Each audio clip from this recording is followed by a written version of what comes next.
بسم اللہ الرحمن الرحیم۔ شروع کرتا ہوں اللہ کے نام سے۔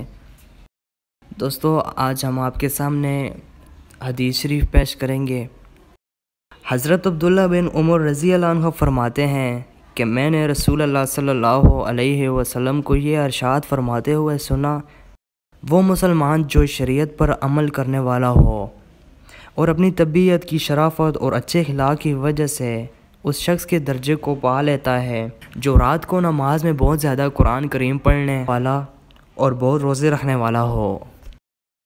حضرت ابو درداء رضی اللہ عنہ سے روایت ہے کہ نبی کریم صلی اللہ علیہ وسلم نے ارشاد فرمایا، قیامت کے دن مومن کے ترازو میں اچھے اخلاق سے زیادہ بھاری کوئی چیز نہیں ہوگی۔